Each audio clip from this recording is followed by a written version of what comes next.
W. Bush gets a new job in 2004. That's the best way for us to have a really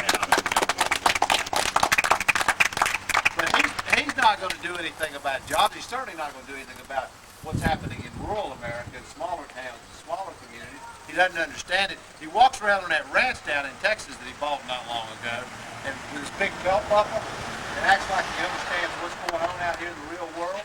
Well, he doesn't have any idea. He has no idea what's happening in real people's lives and out here in the real world. Here's what I want to do as president. So several simple things. First, to protect the jobs that we have, and second, to create jobs in place of the jobs that we've lost. First, to protect the jobs that we have. We should have not just free trade, but we ought to have fair trade in this country. We ought to give our workers a real chance to compete, which means these trade agreements, they need teeth in them for the environmental protections, labor protections, prohibitions against child labor, prohibitions against forced labor, the right to join a union. You know, we shouldn't be bringing America down. We should be bringing the rest of the world up. American workers can compete with anybody when they get the chance on a level playing field. The other thing we ought to do is we ought to shut down these provisions in the tax code and give companies a reason to go overseas. You know, the last thing in the world we ought to be doing is using our tax code to give companies a reason to leave. The third thing I think we ought to do is we ought to give tax breaks instead to American companies that will keep their jobs here in America. But we need those jobs. But it's not enough to just sort of protect the jobs that we have. We've got to create jobs in the places where jobs have been lost. And here's what I'd do. I'd go all across America, identify the places where jobs have been lost, particularly places that have been hit hard by trade. And in those communities, I would say, if you'll start a new business there, we as a nation will give you the seed money. We'll have a national venture capital fund available for this purpose. The second thing I would do is say to existing companies, if you'll come locate a facility, a plant, a manufacturing plant in one of these communities, we'll help you. We'll give you tax write-offs for your wages, tax write-offs for your investment. We need to give companies a reason to come to the communities where job loss has been the greatest. And actually, that's occurred in a lot of small towns, a lot of small communities, not just in urban areas. A lot of the job losses, as you all know, have occurred right here in Iowa, and they've occurred in my state of North Carolina, where we've lost over 100,000 textile jobs. You know, I grew up in a family of textile workers, and I have seen, in my own hometown, you know, where I grew up in North Carolina, when the plant that my father worked in closed, it was devastating. Devastating for the community. I mean, where are people, you know, what this Washington crowd tells you is, well, here's what we're going to do for you. We're going to create a job retraining program. A retraining program to do what? To work where?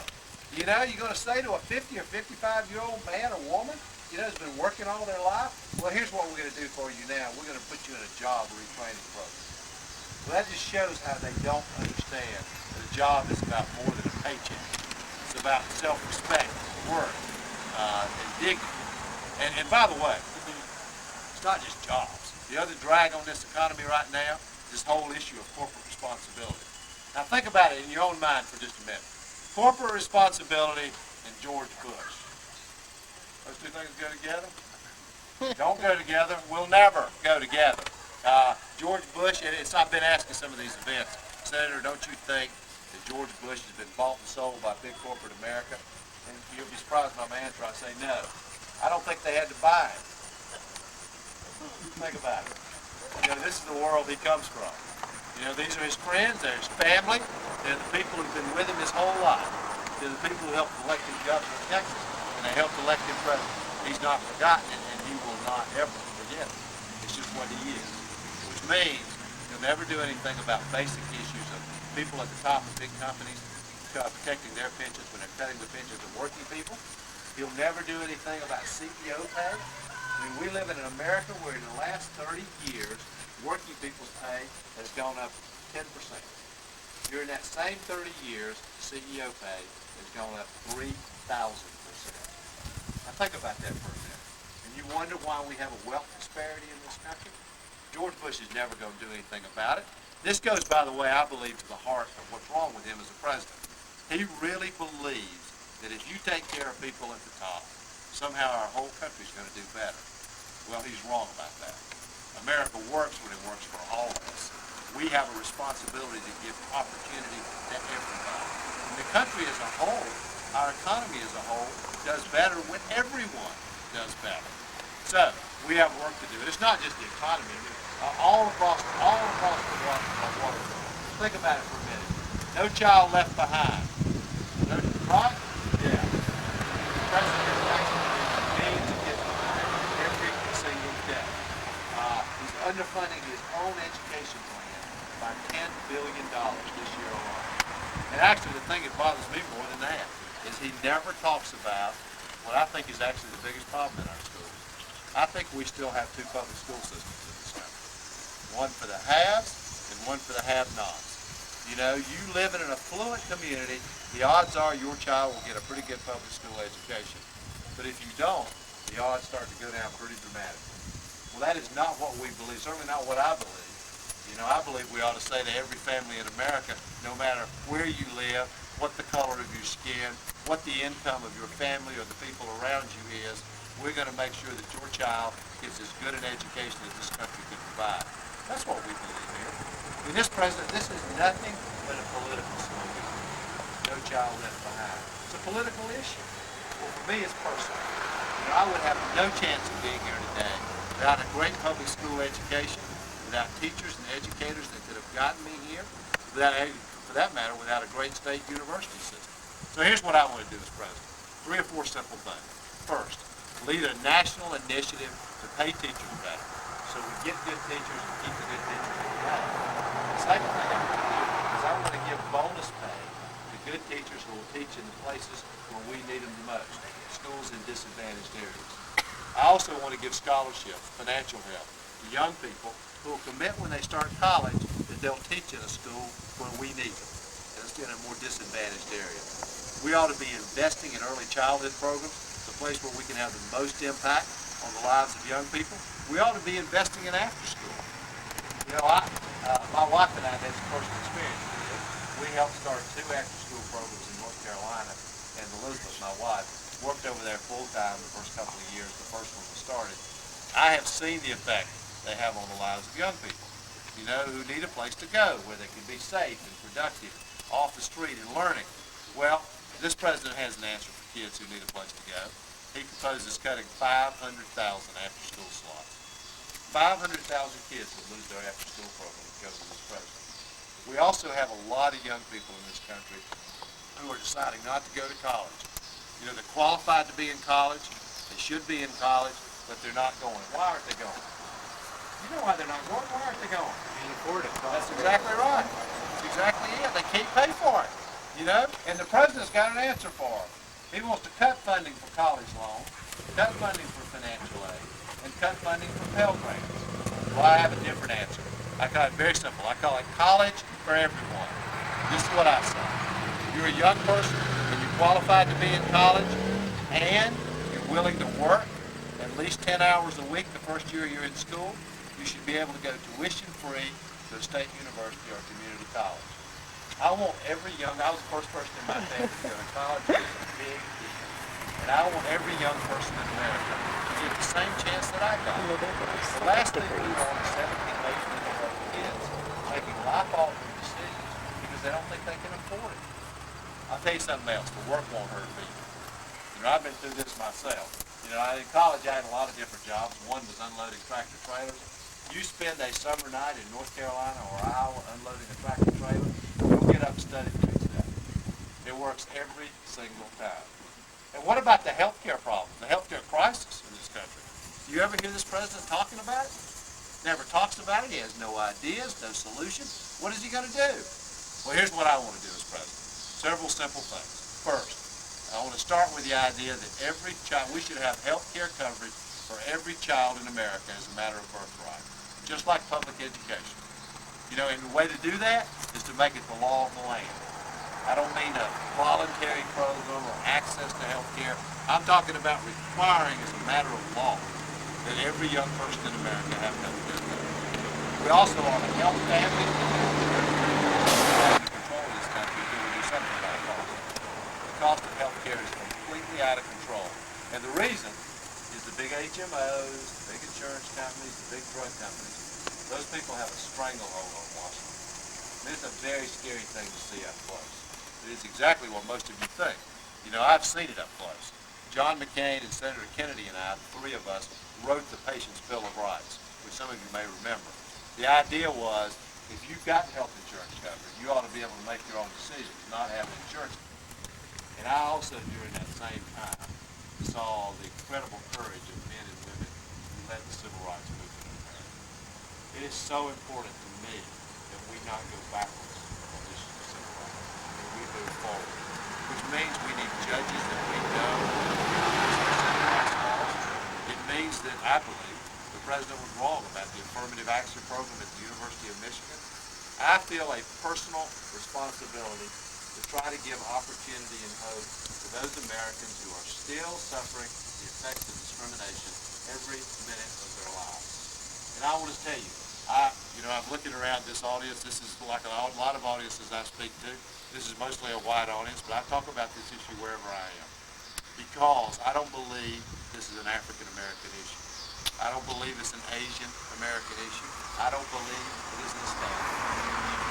This is an American issue. It's about what our values are, what we are as a nation, what we believe in. And it's not, by the way, just civil rights. It's also equal rights. We still live in America where women are often paid 76 cents on the dollar for doing the same work men are doing. I mean, if we really believe in equality, we would pay women exactly the way we pay men for doing the same work. I mean, it's a basic issue of respect and dignity. And then finally, the issue that all the Washington gang always tell me, I shouldn't talk about out on the campaign trail because it's dangerous politically. But I'll just say this to all of you. Some of you have heard me speak before, and I'm sure you heard me talk about it when you heard me before. But if you haven't heard me, let me say this to you. If you're considering supporting me, if what I'm about to say bothers you, you probably should be for somebody else. Because I will talk about this issue every day of this campaign. Because I believe it goes to the heart and soul of what makes this country great. Let me say it very simple. I don't take a backseat to anybody on what needs to be done to keep this country safe. But we cannot forget what it is we're supposed to be fighting for. And in this effort to protect ourselves and fight this war on terrorism, we cannot allow people like John Ashcroft to take away our rights, take away our freedom, take away our liberty. Those things go to the heart of what makes this country great. And we have to stand up for them. They will change the fabric of America if we let them. We cannot let that happen. And we have so much work to do on that front. I hope we get a chance to talk about it. So, I'm excited about this campaign. I'm out there working 16 hours a day, 7 days a week. I got more energy for this than you can possibly imagine. All these issues are important, but the truth is, the campaign is about more. The election is about more than any single issue. It's about what kind of America we are, what kind of America we want to be. And at the end of the day, there's a cause. And the cause is to get the power of our democracy out of the hands of that handful of insiders who are running our country today, and to give it back to you.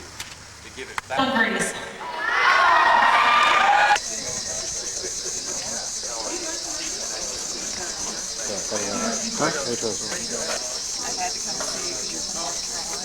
that's great. And she went to law school there. Oh, yeah. Yeah, I went to law school there. Yeah. Chapel Hill myself. She did, yeah.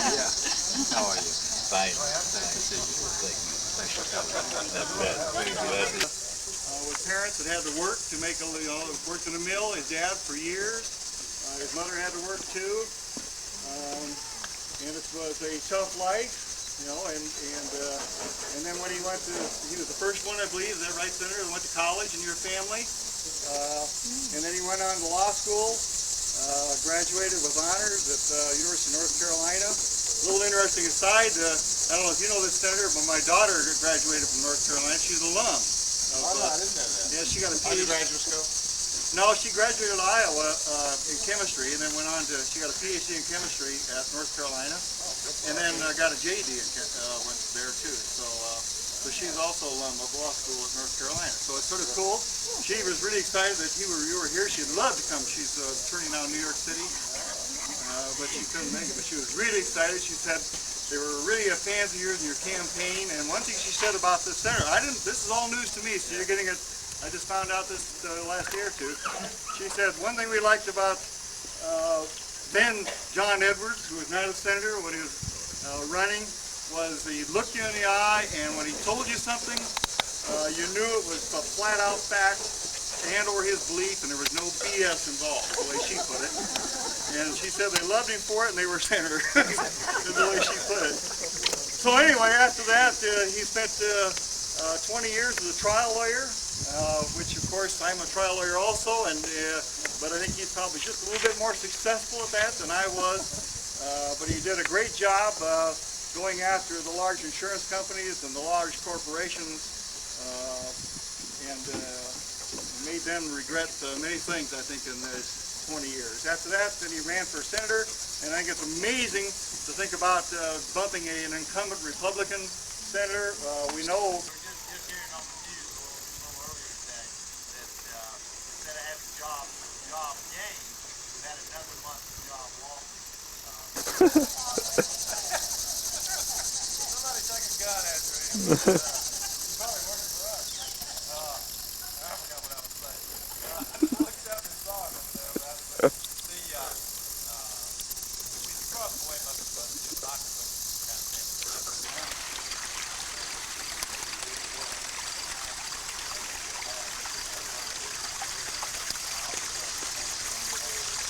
We don't think you need the test. We don't need insurance companies practicing medicine. And that's exactly what this was all about. But while we actually finally did get it passed in the Senate, and the President blocked it. But while we were fighting to get it passed on the floor of the Senate, every minute the lobbyists for these insurance companies and drug companies were all over Washington working against it. And I grew up in a town of about 800 or 900 people, a small town in rural North Carolina. There are more lobbyists for those industries than people who live in my hometown. Think about it. I mean, really. And I'll give you a more recent example, something Senator Harkin and I did together. We had an amendment to try to do something about drug company advertising. And you all have seen these ads on TV, right? You know, the drug companies tell us they're all spending all their money on research and development. Turn your television off. You'll see where their money's getting spent. And you've seen the ads, you know, you buy their medicine and you take their medicine. That night you and your spouse will be holding hands and skipping through the field. I can see some of you seen these ads. Well, here's what we said. Tom and I just said, you're going to advertise on television, you have to tell people the truth. Not just what's good about your medicine, but also any adverse side effects. It's the most common sense thing in the world. So we're fighting to get this thing passed. Out of 100 United States senators, we got 30-something votes. And I know why. Because I was on the floor during the vote saying, vote with us, vote with us. Over and over I heard the same thing. John, I like what you and Tom are doing, but we can't do this because the drug companies are against it. Who cares what they're against? The truth is we will never bring health care costs under control in this country until we have a president that will stand up to these people. It's just that simple. Now, let me finish with 2 or 3 subjects I just want to make sure I touch on because they're important to you. They're personally very important to me. At least a couple of them I talk about every time I speak. First, I was born in South Carolina in 1953, and I grew up in the South in the 50s and the 60s. I grew up watching segregation take place, and it had an effect on me that will be with me for the rest of my life. And I saw not just the segregation, but I saw the courage of men and women who led the civil rights movement in this country. We cannot go back. We have to continue forward on issues of civil rights. We need judges that we know will enforce our civil rights laws. We also, I believe, this president was wrong about affirmative action and the affirmative action program at the University of Michigan. We got a bunch of young men and women in a shooting gallery right now. About a week and a half ago, I had a phone conversation with the wife of a young man from North Carolina who died. We had 2 young children. It just breaks your heart. And this president absolutely refuses to bring in our friends and allies. He's finally being more income tax percentage than Rockefellers or Waltons or That's really right. And you know who they are? Who? People on Social Security. Yeah. And we paid 42%, 50% in, you're automatically in the 28% tax bracket. What about that? Well, it's not just that. It goes further than that. The situation's worse than that. There are a lot of people who are just working in this country who are paying a higher tax rate than the Rockefellers and the Waltons. And the reason is because what's happening, if you think about what Bush, see, I think there's a more radical thing going on with the Bush agenda than just tax cuts to the rich. I think he's actually trying to shift the tax burden in America from wealth to work. If you think about for a minute what he's doing, he wants to get rid of the tax on capital gains and the tax on dividends. And that's where a lot of the income is earned by the people you're talking about. So why don't you guys put them in some of them bills? We're putting them in. We can't get them passed. You need a majority to do it. We're in there fighting crazy on this. We don't have the votes. We got to get more Democrats in office. I never hear you put them in. Oh, we're putting them in. Trust me, we're putting them in. The problem we're having is the same problem that I have, the same problem Tom Harkin's having. I mean, we don't control the Senate.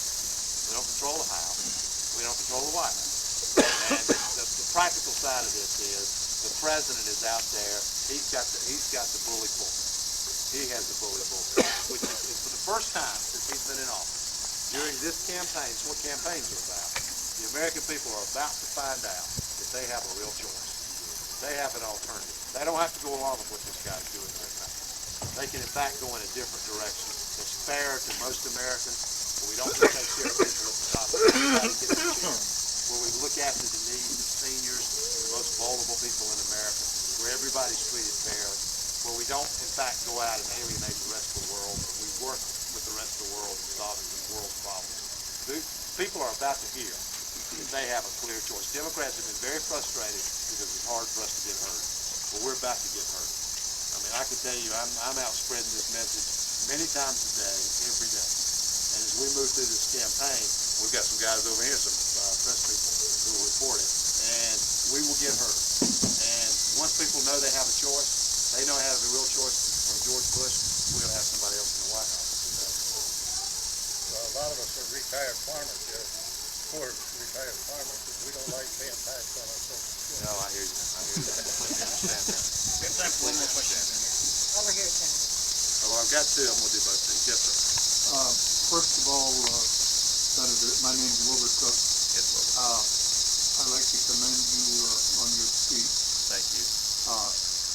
What is your feelings on Veterans Day? I think that this country has abandoned its veterans. It's heartbreaking to see what's happening.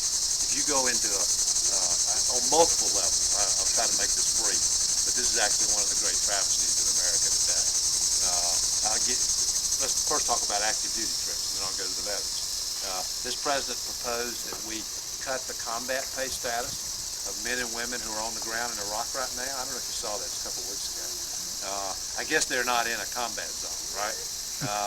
It's the most outrageous thing I've ever seen. And he backed off of it after he got pressure. You go into a veterans hospital, and by the way, we have lots of young men and women in the military who are living in terrible conditions. We have Fort Bragg and Camp Lejeune. We have a lot of military bases in North Carolina, and I've been there and visited with the troops. We got troops living on food stamps. Think about that for a minute. In a country of our prosperity, men and women who are protecting us, and many of them putting their lives on the line, their families' lives on the line, and they're living on food stamps?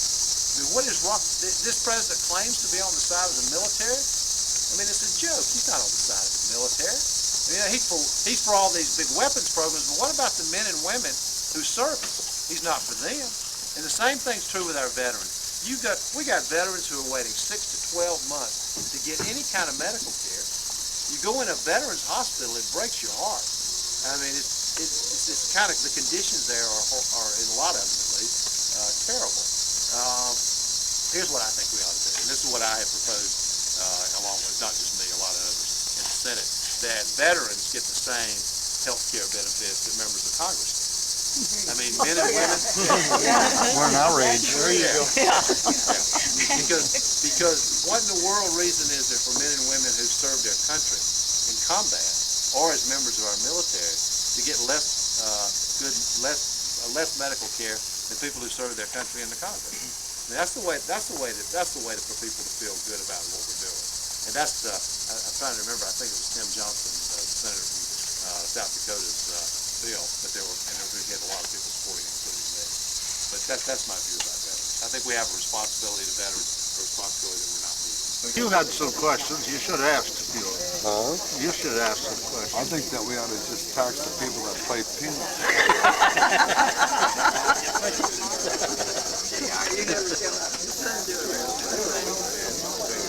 I did. Sorry. Thank you very much.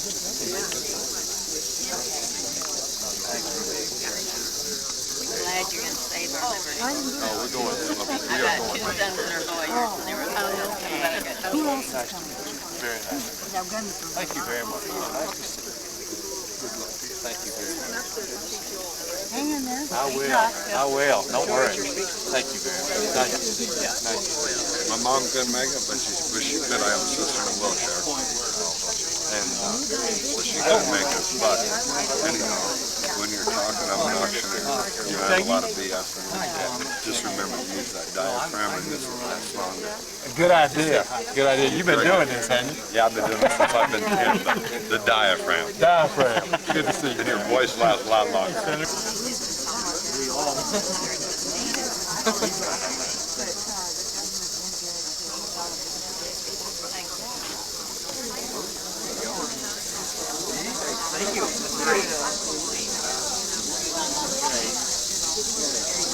What's the process?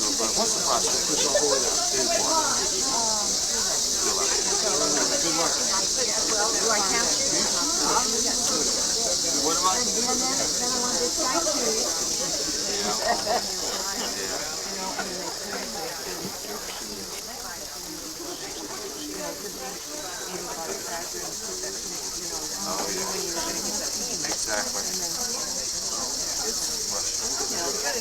No, it's a very important thing. I will not forget. I will not forget. Great to see you. Thank you. Hours that people complete on their own, like Jared's 30-hour service project. And we also have group projects that we complete. It's not just a clever name.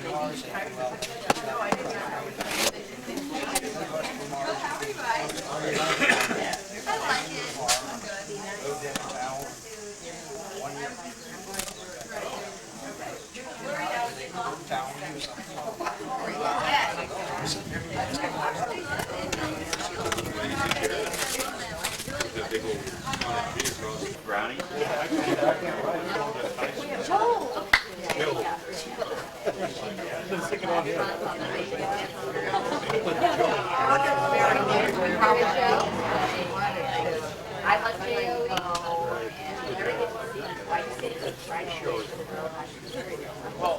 Especially made by Lester? Looks like my name. My nickname is Lester.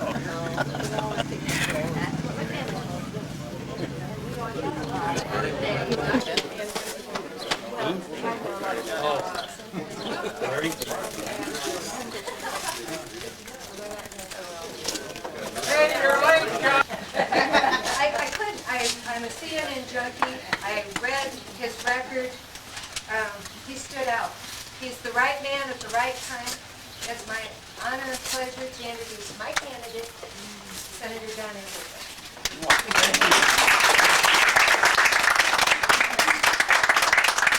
Thank you very much, and we apologize for being a few minutes late, but you know what happens. You go to one thing to the next and the next. It's a beautiful day. What a beautiful setting this is, too. And thank you all very much for being here. I'm going to actually try to keep the speech particularly short today so that I have time to take as many questions as possible before we have to leave. And also time to make sure I get to shake hands with everybody and speak to everybody. So if I leave something out of the speech, doesn't mean a thing. It means I just cut so that we can have more time for questions. Let me just hit a few key, what I think are key issues, and the key to winning this election against George Bush. See, I think the fundamental problem with this president is that he only cares about one thing, wealth. And he wants to make sure that those who have it keep it. That's exactly right. And he wants to make sure they're protected and nobody else ever gets in. Well, I think that's a result of where he comes from. You know, the world he grew up in, the world he lives in now, that's not where most of us come from. You know, I know it's not where I come from. I come from a family where my grandmother was a sheriff's officer in South Carolina, had a 6th, 7th grade education. My dad worked in a mill all his life. He had a high school education. I was the first person in my family to go to college. And when you come from the kind of family most of us come from, instead of honoring and respecting wealth, What we care about is hard working, you know? How long is it gonna take?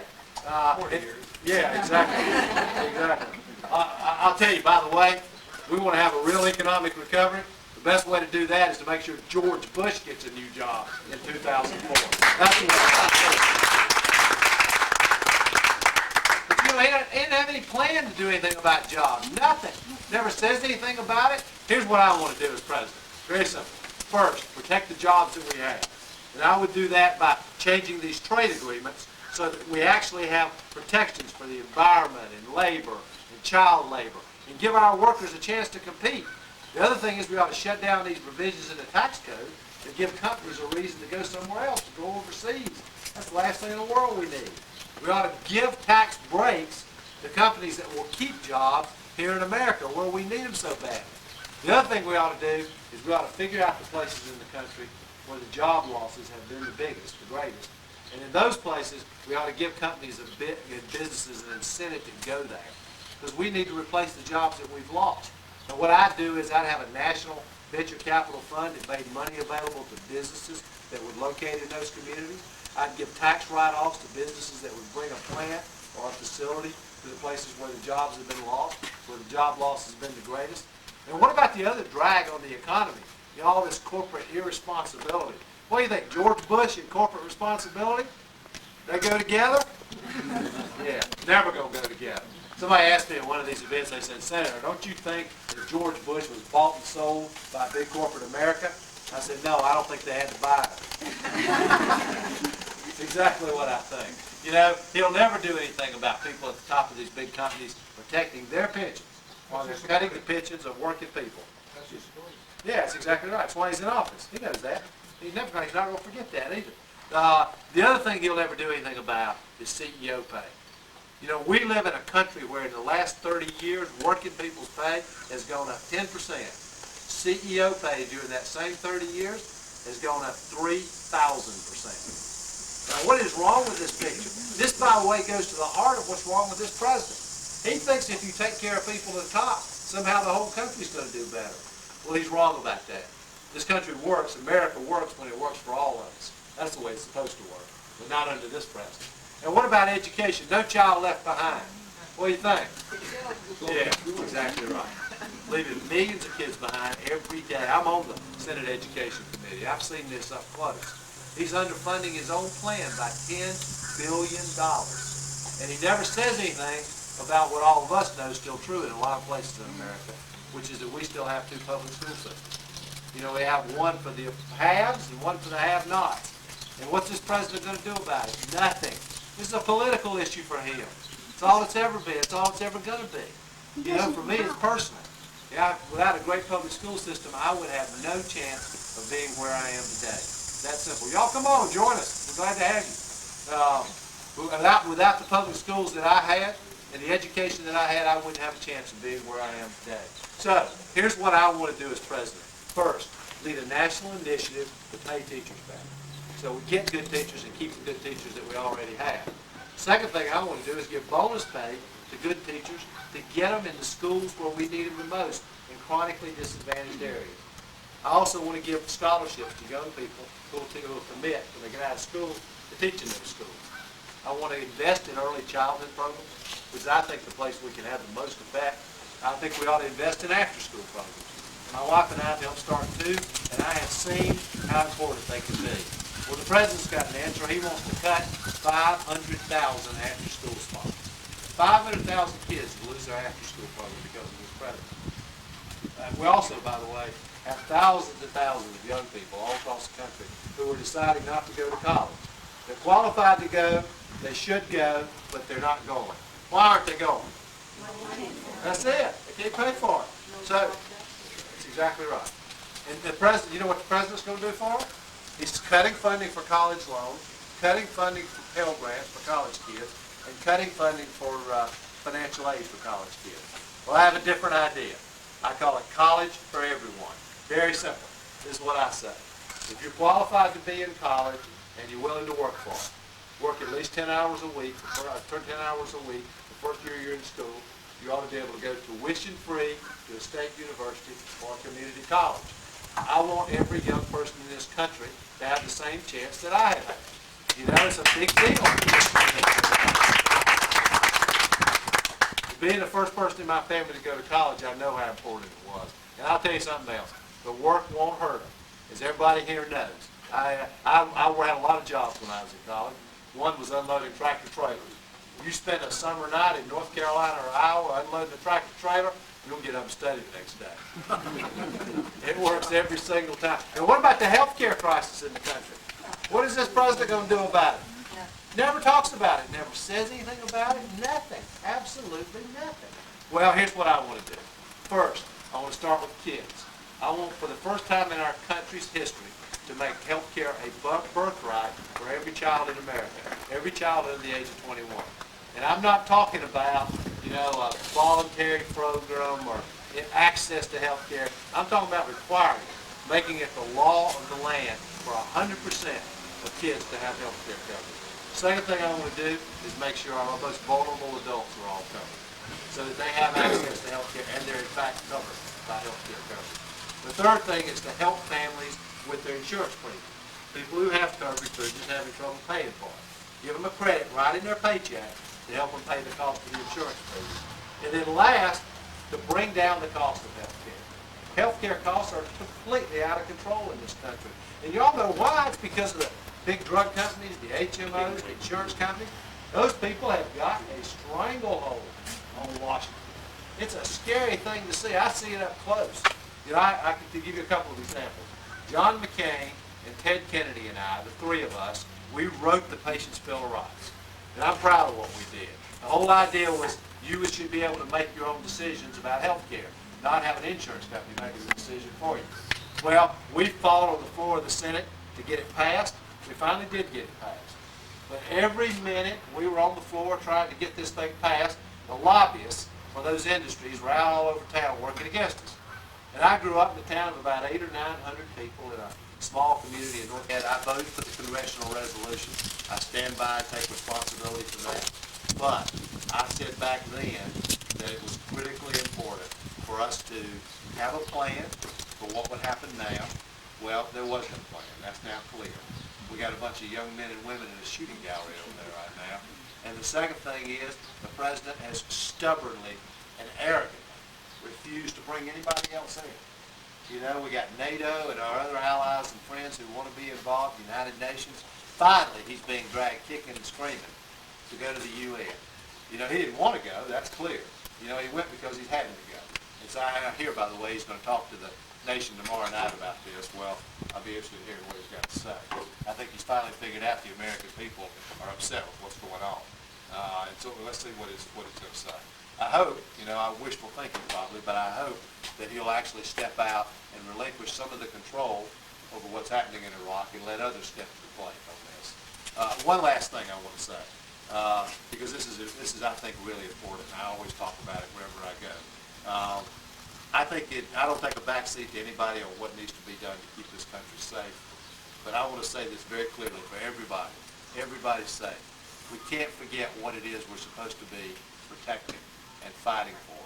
You know, in this effort to fight this war on terrorism and to protect ourselves, we cannot let people like John Ashcroft take away our rights, our freedom, and our liberties. Those things go.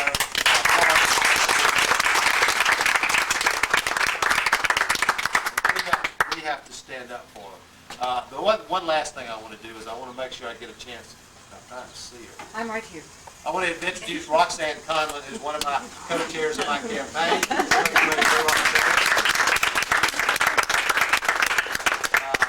Roxanne's an old dear friend of mine. She ran for governor here in Iowa, as you all know, and she's a terrific friend and a great lawyer, and I'm very proud to have her helping run my campaign here in the state of Iowa. Let me end with this. You know, I think this election is about a lot of important issues, but I think at the end of the day, it's about something bigger than any of those issues. It's about what kind of America we believe in, what kind of America we want to become.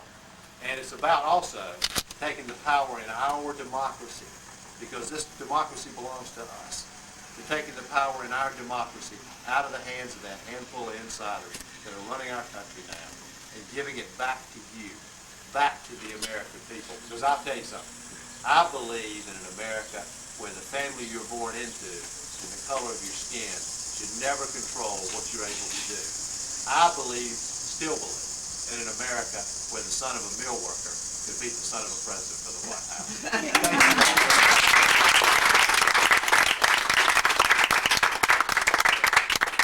I saw you on television the other night with the Democratic candidate, which is the reason I made an effort to get here. So a couple of short questions and then a more serious question. Yes, ma'am. How long have you been a senator? I'm in my 5th year right now. All right. Were you in office when they passed the NAFTA trade agreement? I was not, but I campaigned against it. When I ran for the Senate which was in 1997 and 1998, it was a big issue in my state of North. I don't want to take too much time on this, but it's a big issue in my state of North Carolina because we just had jobs just flowing out of the state. I come from a family of textile workers, and we've lost over 100,000 textile jobs during the time that NAFTA has been in place. So I campaigned against it back then, and I think it's been devastating. Well, I'd just like to add a comment. I think probably most of these people would agree. I think we're all getting sick to death of professional politicians that say one thing when they're out there on the campaign trail, but once they've got back to D.C., it seems like, well, they can't do as much as what they had hoped they were going to do for us. Can I say one word about that since you said I agree with that? And, one of the criticisms sometimes people make of me is, well, you hadn't been in politics a long time. Well, I think there's some people who think that's actually a good thing. I'm not. But the NAFTA trade is a big problem, and I think Republicans and Democrats alike got us into that pickle, and we need to get back out of it. Yes, ma'am. You and I completely agree with that. So, Here's what I think we could do. You want me to say a word about that? I do, because, I thought Gephardt had a pretty good response, and so did Lieberman. Yeah. My problem with both of those gentlemen is that they've been there for so long. I'm wondering where was all this leadership when, although Gephardt was against it, I guess. In fairness, I think he was. But we really need to do something. We do need to do something. We got a chance. People are facing high energy bills, insurance, restrictions. They're having a hard time, like you said. No, I agree with you wrong. That drug companies are not allowed to advertise on television. And that In she Canada, says, you mean? in Canada. And she says, where do you think all that money is being spent? That's right. And it's tax deductible. Right. Now, whether she says it's not on television. Yeah. Well, look at that whole bunch of things we do about drug policies. They got to stop the price gouging. You got to stop what they do. They keep generics out of the market, so they have a monopoly. We got to let generics in the market soon. I think we ought to stop this antitrust exemption that the insurance companies have. Are these people not making that money already? Look at what they're doing. It's just driving. Well, he doesn't want to quit farming, but you need money to live.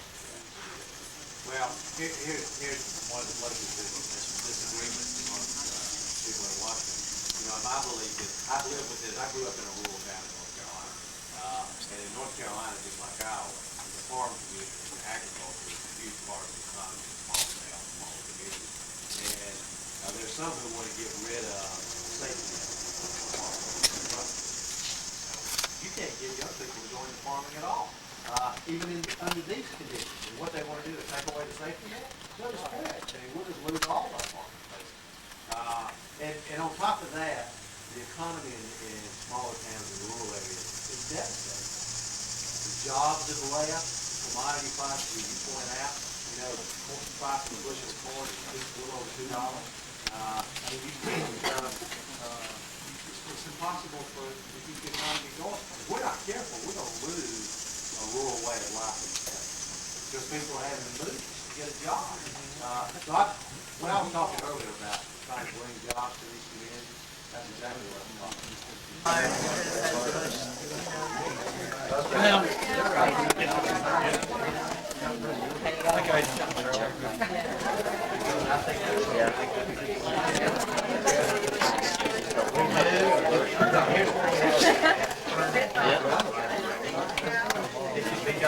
I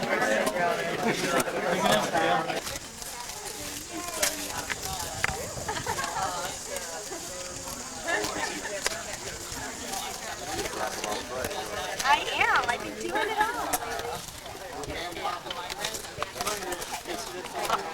Right.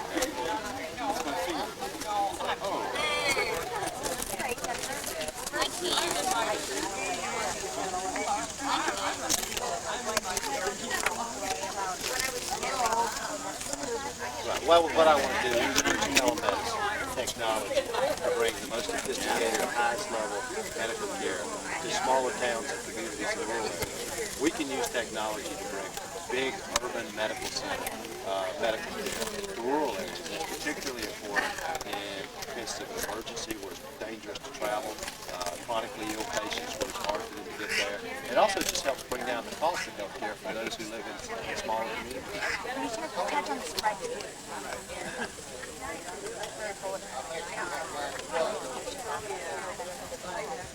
Yeah, basically, just to put it in a big frame, the whole purpose of this plan is to have a streamlined approach to bringing technology to rural areas and smaller communities so that people have access to the highest quality health care they can possibly have without having to travel an hour.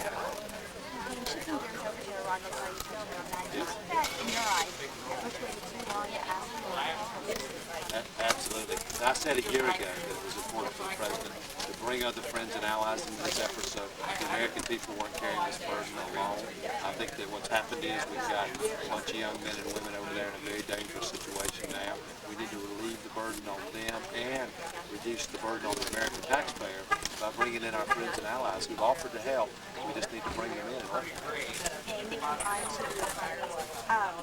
which is one of our biggest employers, the biggest businesses in our class, are going to see more job cuts as a result of outsourcing. I remember last time we were talking about jobs going overseas. Are we seeing a lot more of this? And number two, what is your Well, we've seen millions of jobs leave during this presidency. President Bush's presidency has cost 3 million plus jobs in this country. A lot of them have gone overseas. Here's what we ought to do. We ought to have fair trade. We ought to shut down the provisions in our tax code that give companies a reason to go overseas. We ought to give tax breaks to companies that keep jobs right here in this country. Second one, what issues would you like to see brought to light? I think the issues that are driving everything in America today are, number one, the economy and particularly jobs. Number two, health care, particularly the cost of health care and health care coverage. And number three, what's happening in Iraq right now. I think those are the issues that people are focused on. Thank you. Nice to see you.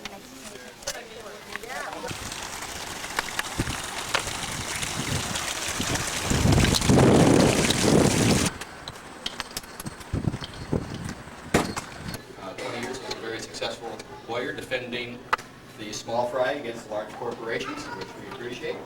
And you guys can hear me talk anytime, so with that I would like to introduce Senator John Edwards. Thank you very much, Ron, and thank you all for being here. And we will, what I'm going to do is actually speak for a fairly short time because I want to make sure we've got enough. Ooh, we've got ice cream in here. I didn't see that. I'm not going to pay attention, not for now. So that we have plenty of time left for questions from anybody who has questions or comments you'd like to make. First thing I want to do is introduce my campaign co-chair here in the state of Iowa, a woman who some of you may remember ran for governor here in the state of Iowa. She's a wonderful friend of mine. Is a great lawyer, been a friend of mine for a long time, Roxanne Conlon. Let me just hit a few key issues. We can make sure we have plenty of time for discussion. And please just bring it up if there's something you want to talk about. Let me start with a couple of simple things. I think that the reason that George Bush is so out of touch with most of us and most of America is because of the way he grew up. The only thing he cares about is wealth. And he wants to make sure that those who have it keep it. And unfortunately, he wants to make sure they remain part of an exclusive club where no one else is ever allowed in. Well, I think that's because of the world he comes from. I come from a very different world, like most of you. You know, I grew up in a family where my grandmother was a sharecropper in South Carolina. She had a 6th or 7th grade education. My dad, who's still living, has a high school education. He worked in the mill all his life. I was the first. But here's what I want to do. This president's never going to do anything about jobs. Here's what I want to do about jobs, particularly in smaller towns, smaller communities that have been struggling, where the economies have been struggling. It's the kind of community I grew up in. First, I want to protect the jobs that we have by having not just free trade, but also fair trade. It allows our workers to compete.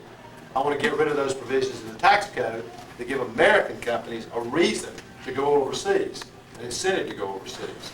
Third thing is I want to actually give tax cuts to American companies that will keep jobs here in America, where we so badly need them. In addition to that, I want to do something to replace the jobs that we've lost by giving seed money, venture capital money to companies that will start out in communities where the job loss has been the greatest. Also, helping existing industries who will locate their plant or their facility in the areas where the job losses have occurred. But we need to not just protect the jobs that we've lost, we need to create jobs in the places where jobs have been lost. And, you know, what about this whole issue of corporate responsibility? This is the way I think about this. George Bush, corporate responsibility. What do you think? Those things go together? They're never going to go together. He's never going to do anything about corporate responsibility. So I've been asked at some of these events, Senator, don't you think that George Bush has been bought and sold by big corporate America? And I say, no, I don't think they had to buy him. Think about it. And this is his friends, his family, it's how he grew up. They're the ones who put him in office. He's not going to forget that. He's never going to forget it. It's the world he comes from. He knows that, which means he's never going to do anything about people at the top of big companies cutting pensions of working people while they're protecting their own pensions. He's never going to do anything about CEO pay. I mean, we live in a country where in the last 30 years, working people's pay has gone up about 10%. During that same 30 years, CEO pay has gone up 3,000%. You know, I was the first person in my family to go to college. It was a big deal. I want every young person in America to get the same chance that I had. But I'll tell you something else. From my experience, the work won't hurt them. It won't hurt them a bit. You know, I had a lot of jobs when I was in college. One was unloading tractor trailers. You spend a summer night in North Carolina or Iowa unloading a tractor trailer, and you will get up and study the next day. I'm telling you, it works like a charm. And what about the health care crisis? You know, what is this president ever going to do about the health care crisis? Than people who lived in my hometown. Now think about it for a minute. You talk about power and influence. And not only that, I'll give you a more recent example. Probably about 2 months ago, Tom Harkin and I tried to do something about drug company advertising. Y'all seen their ads on television, these drug company ads? You know, the drug companies say to us that they're spending their money on research and development. Well, you want to know where they're really spending their money, turn your television on. That's where their money. And you know, y'all seen the ads. You buy their medicine and take it, and that night you and your spouse will be holding hands, skipping through the fields. All that Tom Harkin and I said were, well, this is what we were trying to do. If you're going to advertise on television, you have to tell people not only the good, but the bad. You have to tell them what the adverse side effects are. That's the most common sense thing in the world. So out of 100 United States senators, we got 30-something votes. 30-something votes to try to get this passed.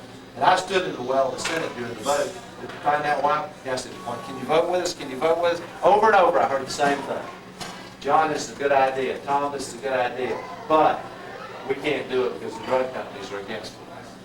Well, who cares what the drug companies are against? You know, we're not going to get health care costs under control in this country until we have a president that has the backbone to stand up to these people. It gets to be pretty simple at the end of the day. I'm going to intentionally skip a couple of issues that I know a lot of you are interested in. I hope we get to talk about. I think the president's making a mess out of what's happening in Iraq right now. I understand he's going to talk on the floor of the Senate, talk to the American people tomorrow night about this issue. Well, he needs to talk to the American people tomorrow night because we ought to be bringing our friends and allies into this effort and relieving the burden that now exists on our troops and on the American taxpayer. I've been saying this for a year now. Maybe we can talk about it further if you'd like to. But a couple of issues I want to make sure that I touch before I stop. I grew up I was born, just had my 50th birthday. I was born in the South in 1953. And I grew up in the South. And I grew up watching segregation up close. And it had a real effect on me. It'll be with me forever.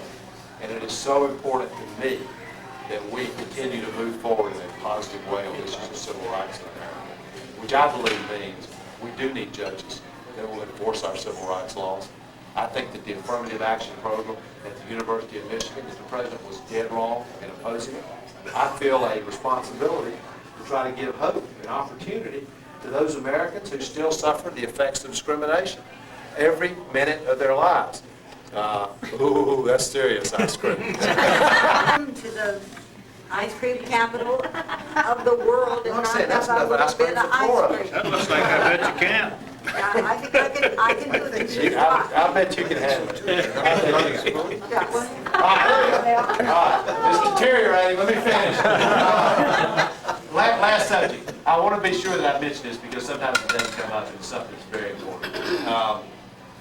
It is so important to me. I don't take a backseat to anybody and what needs to be done to keep America safe, but it is really important to me, and I hope that we don't forget what it is we're supposed to be protecting and fighting for. And in this effort to protect ourselves and fight this war on terrorism, that we do not allow people like John Ashcroft to take away our rights and our freedom and our liberties, because those things go to the heart of what makes America great. We're supposed to be the example to the rest of the world. But we as Democrats have to stand up and be strong on this issue. We cannot let them change the fabric of our country and take away our liberty and our freedom and our privacy. You know, we just cannot allow that to happen. So, it's a privilege for me to be here with you, particularly a privilege to be here in the place where Jimmy Carter made his first stop in February 1975. I will remember that. I will remember being here myself, and I do think the election is enormously important. It's about more than any of these issues specifically. It's about what kind of America we are and what kind of America we want to be. Because speaking for me, you know, I believe, and I hope you believe, in an America where the family you're born into and the color of your skin should never control what you're able to do. I still believe in an America where the son of a mill worker could beat the son of a president for the White House. And it is an honor and privilege for me to be here with you. I need your help. I can't do this by myself. I'm here to ask you to support me, to caucus for me. I hope when you leave here today, you'll sign up to do that. Thank you all very much.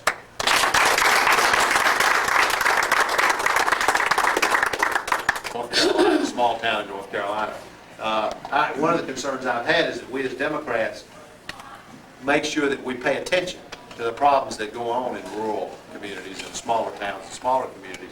And so I've got a set of ideas, some of which I mentioned, to identify places where jobs are needed and people are struggling, and creating an incentive for companies to come to those communities. Second, by building out high-speed internet, broadband, to every place in America, including rural areas, within the next 4 years. And also addressing some of the specific, unique healthcare and education problems that exist in rural communities, using things like telemedicine. You got your eye on that, I was pretty happy. I'm going to get him a space. Thank you. Then we use technology, telemedicine, to get the most sophisticated, high-level medical care and technologies into rural areas, smaller communities, so that you can go to your rural hospital, local hospital, or your local doctor's office, especially in the case of an emergency where time is of the essence. The last thing you want is to have to travel 30 miles or 50 miles, however far away the nearest urban trauma center is. You want to be able to get access to the most sophisticated, highest quality care immediately. Well, we can do that by using telemedicine. The other thing we can use it for is to take care of chronically ill patients, who have difficulty traveling. And we can basically, if we invest in this and we care about it, we can bring the most sophisticated, highest level medical care to smaller towns and communities so that folks don't have to travel and most importantly, don't have the risk of getting there too late if some emergency occurs. So I got a group of ideas about how to do that, and all this comes out of my own personal experience, having grown up in a small town in North Carolina. Working with the American Cancer Society, so I have some concerns about health care issues. I don't want to see moms ever have to say goodbye to their children for the last time, or those sorts of things. I want to know, on your health care policy, are you looking at prevention sorts of issues? Are you looking at mandating certain screenings? Yes, the answer is yes. I think that it's a part of the plan. You know, when you have to shorthand your health care plan, and you spent, you described it all in detail, it's hard to do. The answer is yes. I think on multiple levels. I can give you a lot of examples, but those people want it. One of the things that I think we're making an enormous mistake in this country is stopping home health care. And we've basically eliminated our investment in home health care. And the result is some of the preventive care, the severe screenings you're asking about and talking about, it is a foolish short-term approach to health care in this country. Because by doing it, it is something I've actually used in our retirement home, and I don't want to go into it, just retirement. Being from North Carolina, where are you at with tobacco control? Therapy right now over there. And I know you're talking about prescription drugs. I take pills for nausea after I have my treatment that cost $100 a piece. Pills were $100 $100 a piece. Fortunately, I have free samples from the hospital. But I'm wondering where these prices come from. Is there any way to control these prices? Aside from that, I work for a company that's going through some heavy layoffs right now. They're getting laid off. And that happens to me. I'm looking at huge COBRA payments from insurance. Do you have any specific thoughts on the way that people get laid off, lose their jobs, can keep that health insurance without going broke? Yes, I do. How are you doing? You look pretty good. I'm doing pretty good. I'm doing okay. You look good. You look good. Yeah, of course. But you look good. You look good. I'm glad. First of all, the cost of prescription drugs is completely out of control. And it's a huge driving force in overall healthcare costs in this country. There are a whole bunch of things we need to do to deal with that. One is do something about drug company advertising, because you know who's paying for that. You're paying for it. When you're paying $100 a pill, that's how you're paying for it. The drug industry was the most profitable pharmaceutical industry, most profitable industry in America in the 1990s. Well, it's not an accident. If you look at what's happened at the pharmacy counter, you can see that. Second thing is some of the price gouging that's going on has to be stopped. We have to stop their efforts to keep generics out of the market so they keep their monopoly and they're able to keep prices up the very way you're describing. We have to stop that. I think we ought to actually get rid of the antitrust exemption that health insurance companies have, which allows them to talk to each other about pricing and how they're going to charge people. No other industry is allowed to do that. It's illegal. It's anti-competitive. We should stop that too. So I think there's a whole group of things we need to do. Those are just some examples to bring down the cost of prescription drugs.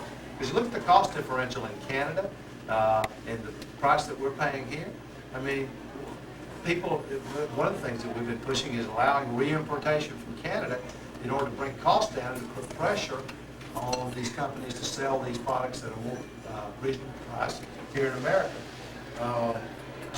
As to your second question, which is the possibility of layoff, my health care plan actually includes a specific component to help deal with people who have been laid off and are between jobs so that they immediately get help with their health care coverage. Because right now, you're exactly right. What happens is, you have COBRAs in place, and you theoretically can buy health care coverage between the time. But the cost is exorbitant. Nobody can pay it.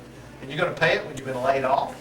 I mean, what's the theory here? It doesn't, that has nothing to do with the real world. Well, in the real world, in my health care plan, I want to make sure that people who've lost their jobs, who've been laid off, or who are between jobs, that they get support during that period of time so that you don't lose your health care coverage. And that's actually a specific component of what I'm proposing.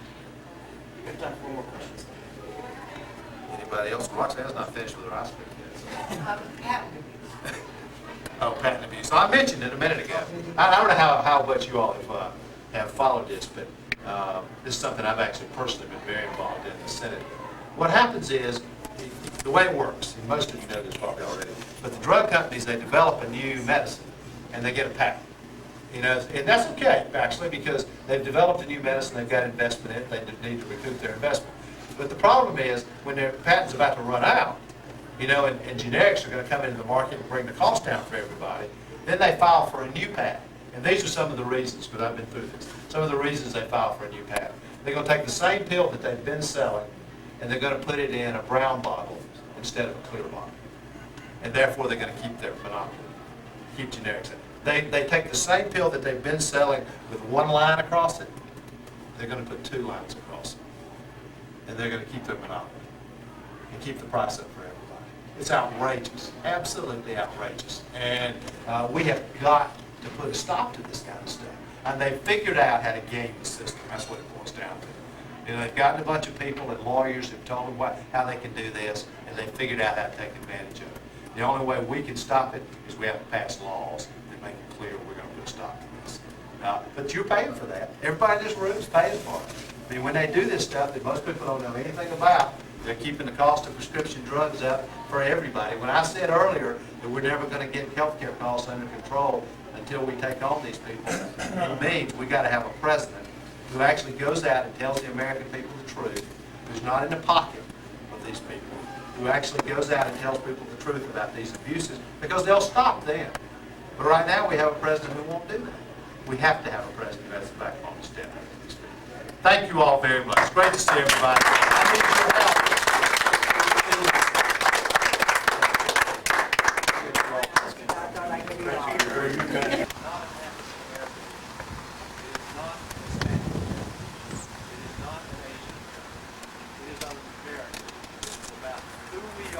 What our values are, what we're going to do in the state, what men are doing. I mean, do we really believe in equality? Because if we do, we would treat women with dignity and respect that they are entitled to.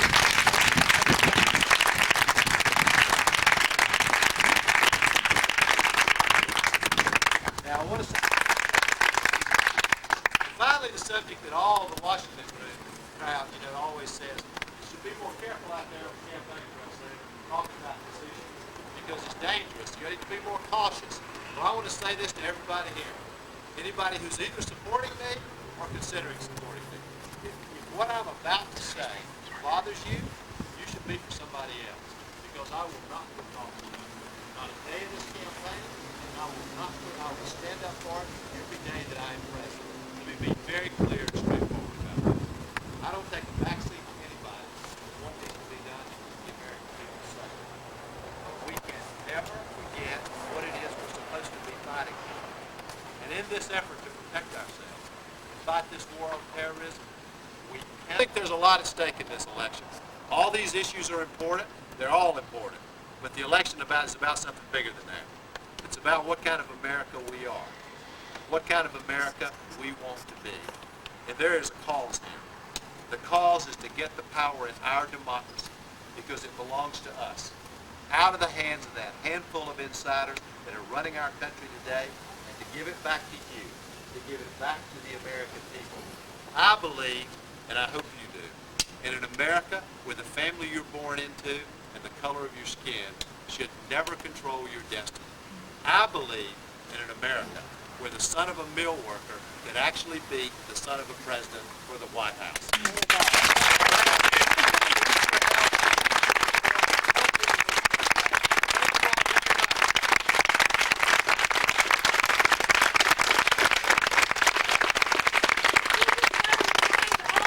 To go to the caucus and vote for our next president of the United States.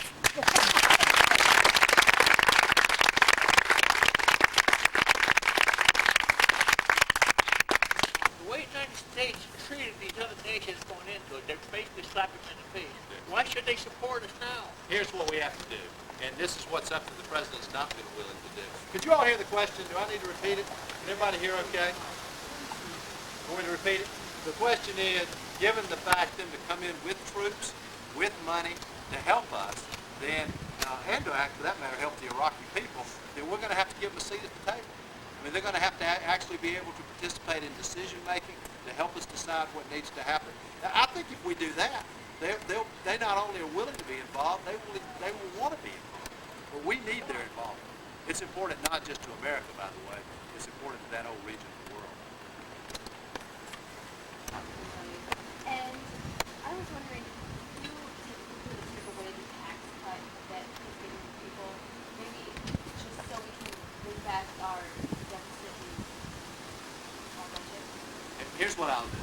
The question was, because he wants to get rid of the dividends tax and get rid of the capital gains tax. He's already got capital gains down to 15%. And there was actually a great column by Warren Buffett a few weeks ago. And he said it better than I could say it. He said, there's something wrong with an America where somebody like me, who makes millions of dollars, and you must have seen it, makes millions of dollars in investments every year, where I'm paying a lower tax rate than my secretary, where I'm paying a lower tax rate than the people who answer my telephone. And what he's talking about is he pays 15% on his capital gains, on his $1 million of income, or millions of dollars of income. And people who work for a living are usually paying up to 25% marginal federal income tax, plus a payroll tax. You're paying more than twice as much. So my view is there's no excuse for us shifting the tax burden from wealth to work. And instead what we ought to be doing is making sure those two things are in line. That's the balance. And we can also, by the way, do these things and reduce the deficit dramatically. Yes. What about energy policy? Oh, there's somebody else who had their hand up. Go ahead, Joel. Okay. What about energy policy? It looks like that the reserves will be over in 30 years Yes. as it is. Tapping into the goodwill and the patriotic fervor of the American people after September the 11th. We could have gone to the American people and said, if we had a president who had vision and leadership, gone to the American people and said, we can no longer have our policy in the Middle East, and particularly with people like the Saudis, driven by our need for oil. We need to change our policy. We need to move toward energy independence. What I would do is this: I would improve the fuel efficiency of our automobiles, invest in and promote. Senator, I'm sorry to interrupt. We've got to do a quick 2-minute interview. They're ready for you right now. We'll come right back. Okay. You'll get them back in 2 minutes. Right back. You want to go and get a treat? Go ahead.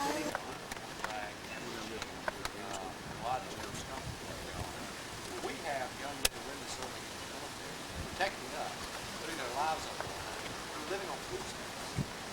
It's heartbreaking. It's absolutely obscene in a country of our prosperity to have troops living on food stamps. So we have a whole lot of conditions, economic conditions. Several carbon tax. And just one other thing, one of the thoughts, the way our veterans wait 6 to 12 months to get health care. You go into a veterans hospital, you wait for your home. The conditions are abominable. The idea, what I have proposed, see what you think about this. What I proposed is that we say to we have a law that says our veterans will get exactly the same. Yes, ma'am. This community is still, I want to know specifically what your plans are as far as NAFTA, Gateway is taking it, outsourcing out. We could use it as a vehicle to go in and fix NAFTA. I mean, to actually fix the problems that are causing all of our job experience like that overseas. What we really need is we need a president who's not just serious about free trade, but who's serious about making sure we keep jobs here in America. I mentioned some of these things earlier. Closing down some of these provisions in our tax code to give companies a reason to leave. I think we ought to actually give tax breaks to American companies that will keep manufacturing jobs here. You know, that's an idea that I'm pushing. I think it's a good idea. And on the other fronts that you're talking about, you know, we have 3.5 million people in this country working full time, living in poverty because the minimum wage is so low. You know, we need to raise voting on, I think it's Tuesday in the Senate, to stop the president's effort to cut overtime pay. I mean, have you seen this effort he's making to take people out? It's just a pay cut. That's all it is. He's just going to give a bunch of working people a pay cut. Well, what he ought to be doing is giving his pals who are CEOs of these big companies a pay cut. Well, here's the thought. The question is, when do we send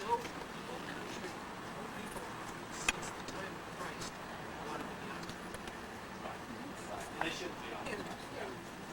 Now, if we're there occupying 5 years from now, this is next.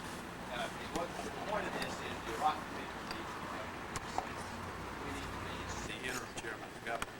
And he said, he literally was begging.